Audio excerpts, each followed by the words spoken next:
नमस्कार दोस्तों, देशभक्तों की पंचायत में आप सभी का स्वागत है। दोस्तों, हम जानते हैं कि आपके दिल के अंदर भी एक देशभक्त छुपा हुआ है। सिर्फ उसको जरा सी हवा देने की जरूरत है ताकि वो बाहर निकल के आ जाए। इस प्रोग्राम के माध्यम से हम लोग यही काम करने की कोशिश कर रहे हैं। आपके अंदर का जो देशभक्त है वो जाग जाए और हमारा देश तरक्की करे। आगे बढ़ने से पहले दोस्तों एक रिक्वेस्ट है, आप सब प्लीज इस चैनल को सब्सक्राइब करें और आपके दोस्तों को शेयर करने की कोशिश करें ताकि उनके अंदर की भी देशभक्ति जाग जाए। दोस्तों, बहुत सारे ऐसे मुद्दे होते हैं कि जो न्यूज चैनल से या प्रिंट मीडिया से या सोशल मीडिया से हम तक पहुंचते हैं और बहुत गंभीर होते हैं, लेकिन हम लोग 4 दिनों तक उसको याद रखते हैं और उसके बाद भूल जाते हैं। लेकिन उन मुद्दों पर पंचायत होना बहुत जरूरी है। जब तक आप उन मुद्दों पर पंचायत नहीं करेंगे तब तक वो मुद्दे नेताओं तक नहीं पहुंचेंगे। दोस्तों, इलेक्शन की गर्मी ने फिजाओं में भी इतनी गर्मी पैदा कर दी है कि सूरज देवता भी आग उगलने लगे हैं और न जाने कितने सारे अग्निकांड रोज सुनने को मिल रहे हैं। लेकिन उसमें कुछ ऐसे कांड है कि जो सारी जिंदगी याद रहेंगे। उसमें से 2 कांड हम आपको बताने जा रहे हैं जिस पर पंचायत करना बहुत जरूरी है। वैसे तो समाचार माध्यमों ने अपना अपना काम कर लिया है, लेकिन हमारा भी फर्ज बनता है कि इसी तरीके से जन जन में एक जन जागृति पैदा की जाए। तो दोस्तों, ये 2 अग्निकांड जो है जो कभी नहीं भुलाए जा सकते हैं और जो इस अग्निकांड में अपनी जान गंवा चुके हैं उन लोगों के माता पिता भाई बहन रिश्तेदारों को तो ये आखिरी सांस तक याद रहेगा। पैसे देकर उन लोगों ने मौतें खरीदी है।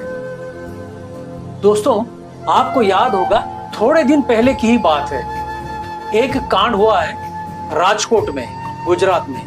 गुजरात के राजकोट में शनिवार शाम 4:30 बजे टीआरपी गेम जोन में आग लगने से 28 लोग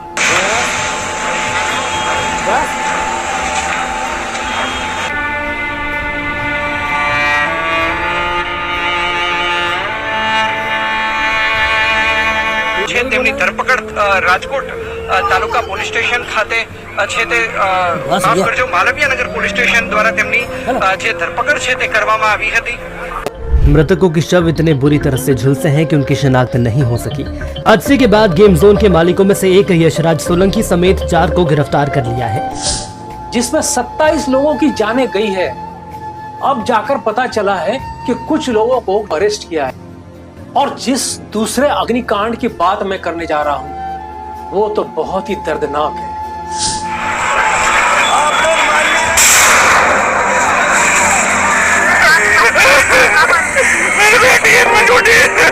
हमारी बच्ची चली गई हमारे हाथ से की लापरवाही की वजह से। कमरे में कोई था जब विस्फोट हुआ? मेरी वाइफ और मेरे बच्चे थे। We've all been disturbed about what unfolded in Delhi's Vivek Vihar where the newborn baby छोटे छोटे मासूम बच्चे जिन्होंने अपनी आंखें तक ठीक से नहीं खोली, दुनिया तक नहीं देखी, उनको यूं समझ लीजिए कि मार दिया गया। मैं बड़ी जिम्मेदारी के साथ कह रहा हूं कि मार दिया गया। इसलिए कह रहा हूं, इसी तरह के कांड के चलते जिस हॉस्पिटल का 2021 में लाइसेंस रद्द किया गया था, वो हॉस्पिटल बिना लाइसेंस के, बिना रजिस्ट्रेशन के धड़ल्ले से चल रहा था, धड़ल्ले से नोट छाप रहे थे। कुछ लोग तो ये भी कहते हैं कि सब कुछ सरकार की मिलीभगत से चल रहा था। हम ये नहीं कहेंगे। जब तक हमारे साथ कोई इस तरह का पक्का सबूत नहीं होता है तब तक हम किसी के ऊपर ब्लेम नहीं करेंगे। सरकार चाहे किसी की भी हो, दिल्ली में सरकार अलग है, गुजरात में सरकार अलग है। सरकारें 2 है लेकिन कांड तो एक ही तरह का हुआ है ना। सबसे खास और अहम बात यह है कि उसी हॉस्पिटल के बगल में गैस सिलेंडर के रिफिल करने का काम चल रहा था।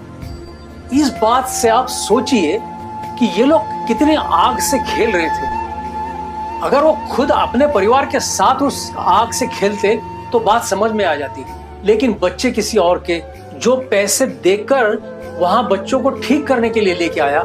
इस तरह पैसे लेकर किसी और के बच्चे को आग में झोंकने का अधिकार किसने दिया इनको? ऊपर वाला भी कभी माफ नहीं करेगा इनको।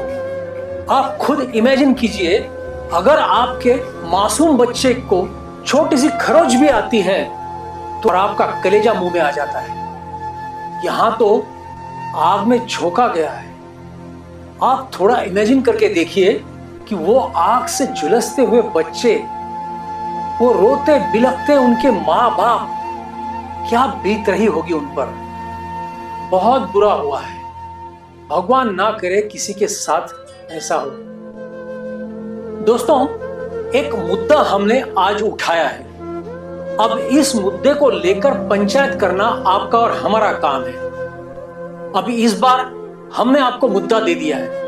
अब आपका काम यह है कि कमेंट बॉक्स में जाकर इस मुद्दे को लेकर भर भर के लिखिए।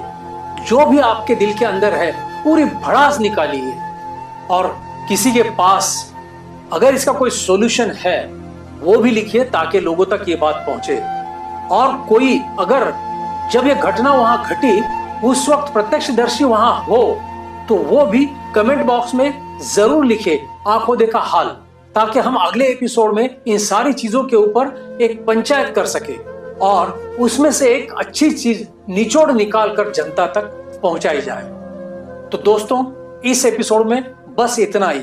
प्लीज सब्सक्राइब करें और इस मुहिम को घर घर और जन जन तक पहुंचाइए।